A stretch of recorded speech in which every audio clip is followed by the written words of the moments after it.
This time I'm going to speak about something different. I'm going to review in here Chevy Suburban. This is the recent model.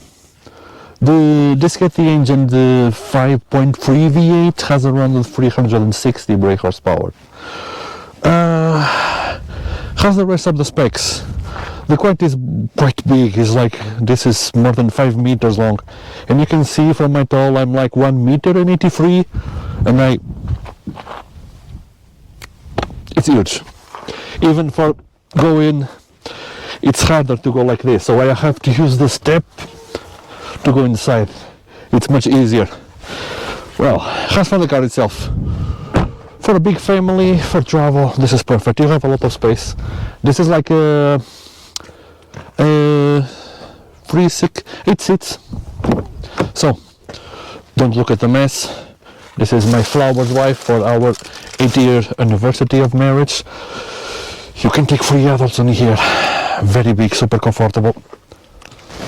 You can take 3 adults in here, super big, super comfortable. You recline the seats. You still can take more. You still can take more 3 adults on the back. In here you have climate control for the rear seats. You have a lot of space for your head. Like I said, I'm like 1 meter and 83.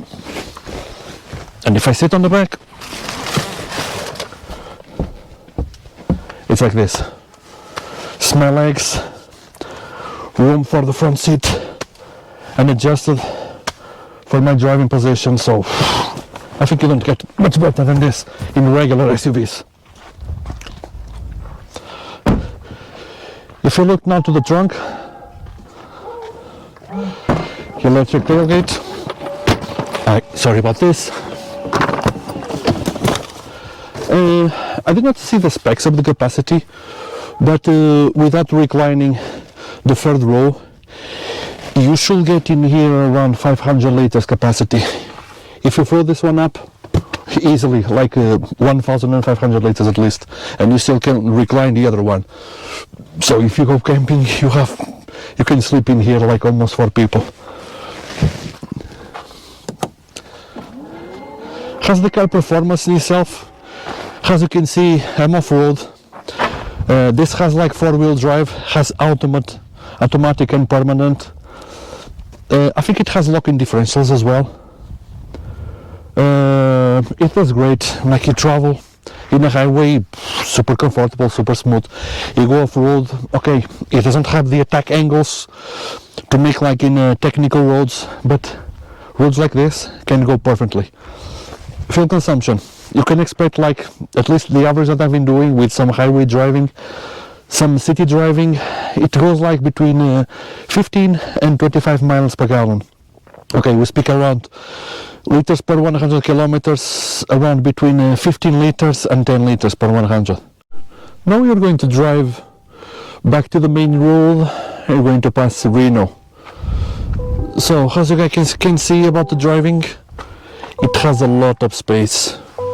Even for someone big like me, you even can see the space to the passenger, like a very big distance. So it's huge. Driving positions, here you have many adjustments. You can adjust the support in here, the tall, the long. Everything's electric. Also has Bose sound system, something surprising. Over here you guys can put the settings, about the auto start stop, turn off the parking sensors, turn off the traction control. This is to adjust the headlights, auto, and driving modes. Like you can have like for deep climbs, 4-wheel drive, 2-wheel drive, and automatic. Right now I don't like the automatic systems too much. I always, if I go on the road, I go for 2-wheel drive. Off-road, always for 4-wheel drive. Okay, sorry about the sound. How's over here? We have the dashboard. It's like a 10-inch screen, Apple CarPlay. You have the climate controls, like dual climate control. You can turn off the rear heated seats, like full or just the back. Passenger and driving. In here you have like a driving controls, the parking, reverse, neutral driving, and you also can use like the lower gear, more or less. Okay, so let's put on our way now.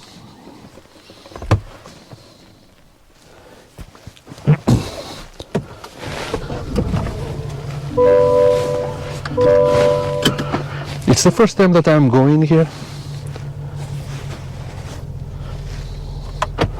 Okay, let's make sure this is in 4-wheel drive. Yeah, you guys can see on the dashboard. 2-wheel drive and 4-wheel drive. This is in high. I will not select the low. I think it's not necessary. So let's see how this behaves. I have the traction control on. Not necessary unless you get like muddy conditions. And I guess you like muddy conditions. In that case, sometimes it's better you turn off the traction control. But dry conditions like this, it's better you keep it on. We just have some icy parts around here. The suspension of course, this is not made for the 100% off-road car. This is like a long travel car, a big family car that can do some light off-road, something similar to this. So the suspension is not exactly made for off-road, but it kind of can handle with some road like this. Not a big deal. As you can see, it absorbs the impact. It only shakes a little bit, but I think it's not about the suspension but so much, but about how long this car is. So when it's something irregular terrain, yeah, it will shake all the balance because the car is like really long and also tall. That situation doesn't help. The traction is excellent. Even I think this has like the standard rims and the standard tires, but if I try to push it, because I will not do it now, because I try to push it already to see how's the grip, and yeah, and the car handles it really well. This is like a completely desert view around here.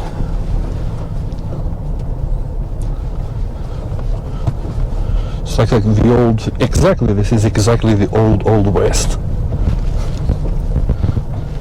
Okay, can you hold it? Okay, so let's go on the way that, I think it's this way, because it's the first time that I'm driving here, so it's not.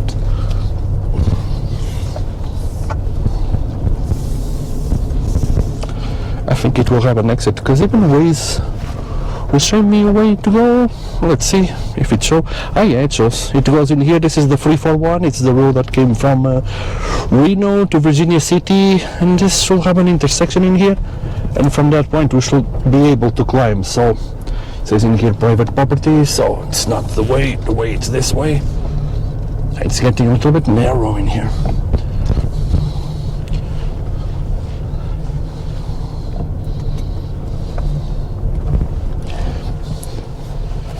Okay, let's see how this big boy handles this.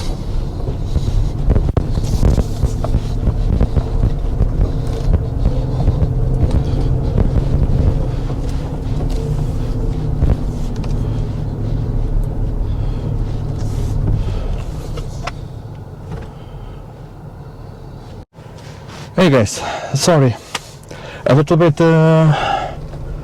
problem over there. I could not go that way. Because as you guys can see before I stop the video, the road started to get banked a lot, and it had some water channel on the side, and this car is very heavy. I was afraid that the car slippery, and if the wheels go to the water channel over there, I was done completely. So I prefer not to take the chance, and I'm going to return in the same way. To get out of there, as you guys can see, I have to reverse, and I still have to reverse a couple of meters until I have some space to make the U-turn.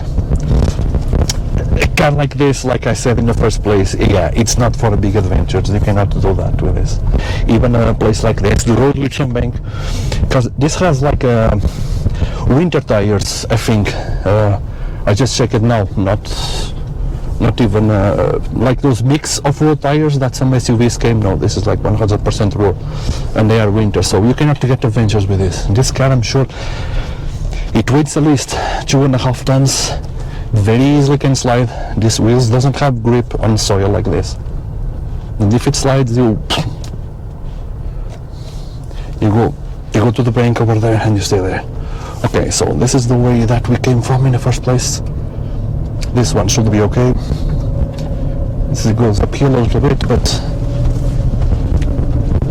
about the traction, yeah, the wheels, now it's going uphill quite a lot. It has like some loose gravel, and the wheels they are not spinning, not even a little bit. Sometimes when you have some good mechanics on the back, yeah, in here you still have some ice, remains of the snow from December, I think. Because normally we are in January right now. In January you cannot come here, this is completely covered with snow. You see, no slipping at all, even with 100% road tires. So stuff like this, terrains like this, it's okay. More than this, I will not take the risk with this car.